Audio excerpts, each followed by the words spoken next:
Hello and welcome to Hoop Talk. I am Eliav Gabay, and joining me is USA Today's Christine Brennan to chat about her book, On Her Game, Caitlin Clark and the Revolution in Women's Sports. You've talked about how the league wasn't prepared for Clark Mania. You wrote about the work so many before her did to get the W to this point. Why do you feel so strongly that the league was not ready for her arrival, and how has it adjusted in year two? We saw it certainly with the Kennedy Carter hip check, the cheap shot. Kennedy Carter then saying, I don't want to talk about Caitlin Clark, and then tweeting out or putting out on social media a couple hours later. Obviously, that was a very bad day for the WNBA, completely in terms of just how that was handled, the referees. But then she's putting out, what has Caitlin Clark done other than logo threes? Well, again, Caitlin Clark is the rocket fuel, the financial rocket fuel for the whole league. The numbers are extraordinary. And what I have great quotes from Dr. Harry Edwards, of course, civil rights leader, and he's the man behind the Black Power salute at the 1968 Olympic Games in Mexico City. Harry Edwards saying, he loves Caitlin Clark. And he said, you have to prepare the players, not because they're damsels in distress, but give them Zooms, give them psychological opportunities, give them a chance to talk about these issues and work through it. Black and white, but it is a 74% Black league. Prepare for the moment. But as I report in the book, in one official I talked to, thought this would be as big as Maya Moore. And Maya Moore was great, but Maya Moore never transcended the sport. Caitlin Clark isn't just one of our most famous athletes in the country. She's one of our most famous people in the country. And the WNBA just seemed utterly unprepared for it. And we can understand some of that. But when you've got this moment, take it.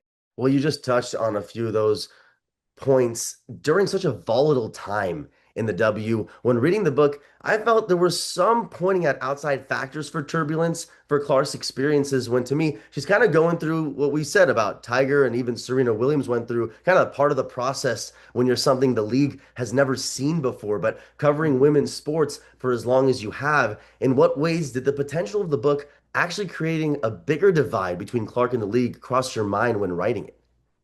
Did the book would actually create a divide? A bigger divide, yes. Never, never. I'm a journalist. And I learned this early on at Northwestern Medill School of Journalism. You write, you do your best, you focus, you tell the truth, you do the reporting, and the chips fall where they may. So I doubt, the book is already in a second printing and it's not even out yet.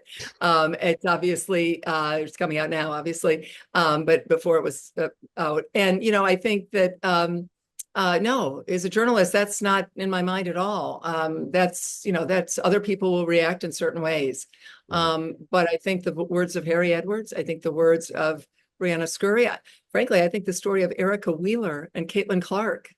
Erica Wheeler leaping for joy when the Fever drafted Caitlin Clark. Of course, Erica Wheeler is Black, a veteran, and Caitlin Clark is white, a rookie. As Erica Wheeler is jumping for joy in Indiana at the watch party, she knows in that exact moment she's lost her job and lost her starting job. And what does she do the rest of the season? She looks out for Caitlin Clark every step of the way. There's your uplifting moment. So there's so many moments in this book that are so uplifting that 12-year-old girls and boys will love. We've seen some of the reaction to even to that end. You discuss Lynx and Team USA coach Cheryl Reeve and her tweets on the WNBA's game marketing. And Reeve recently said, quote unquote, what she wrote is fiction regarding your take on her tweets. But how much weight does her perspective carry for you in some of those moments? Well, facts are facts, and the truth is the truth. And she tweeted out specifically a 50-something-year-old woman focusing on a 22-year-old woman on social media. That alone is interesting. I dare say most people watching us would say that probably shouldn't happen. Blaming the fact that her team's games are not on TV on a 22-year-old who had nothing to do with it. Why did Cheryl Reeve do that? Unfortunately, because the WNBA hasn't had national scrutiny, maybe they haven't had a lot of national journalists around. But I'm giving the WNBA the respect it deserves and covering it exactly like I cover the Olympics or the NFL. And are they saying they can't handle that? I mean, women athletes in 2024, 2025, I'm giving them the credit that they can handle that. But I guess maybe that's what the union was saying when they wanted to ban me. What a terrible message for girls and women. Right? That somehow they can't handle questions that I've asked of hundreds of male athletes. tougher questions I've asked men. But anyway, so Cheryl Reeve, so I tried to reach her. This was last year that story broke. Also, when she was, of course, tweeting out, and someone was saying, well, blaming Caitlin Clark. And then Cheryl Reeve then types out that part, a direct slap at Caitlin Clark, the exact same moment, in addition to the age and the coach and the whole difference of 30 years between the two of them. At the exact same moment, Cheryl Reeve is the Olympic head coach, and Caitlin Clark is still a candidate to be on that team. I've never seen anything that egregious. Why on earth the U.S. Olympic and Paralympic Committee didn't step in, tell her to stop? How did she keep her job with USA Basketball? As I said, I've covered this since 1984. I've never seen behavior like that. And then, of course, when Cheryl Reeve said it was fiction, well, the book wasn't out yet, so there's no way she knows it's fiction or not. Of course, it is absolutely 100% nonfiction. We all know that. And as I understand it, she then started to delete her tweets. But I had screenshots. I just happened to post them if anyone wanted to see them.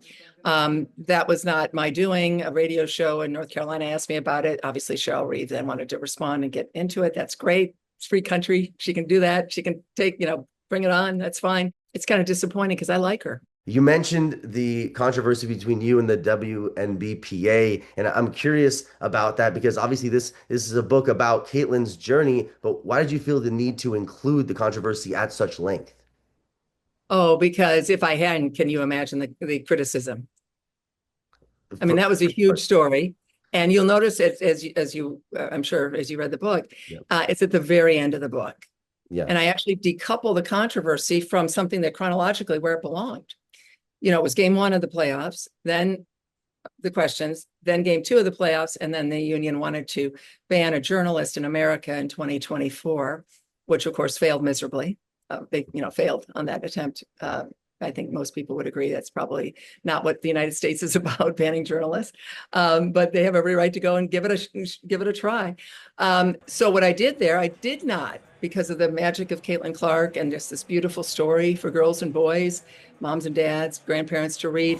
What I did was I wanted to deal with it because I felt that it was very important to tell that story and to tell the truth. Because, I think there were some people out there maybe, well, I do know we're making things up. And that's unfortunate, people I know. And I told them, stop, you don't know the story. And I was just so embarrassed and sad for them to do that. But again, that's their right. And so there's only one way to put the story out there, and that's to put it at the very end of the book. Only the epilogue is after that, as you know, and to tell everyone what exactly happened. And it's something that I think people want to know about, and I think they should know about. When a league can't handle questions or controversy or whatever the issues were there. And when then a players association wants to ban a journalist who's covered the league since the league began. On Her Game, now available everywhere. Thank you, Christine. For Christine Brennan, I'm Eliav Gabay. This is Hoop Talk.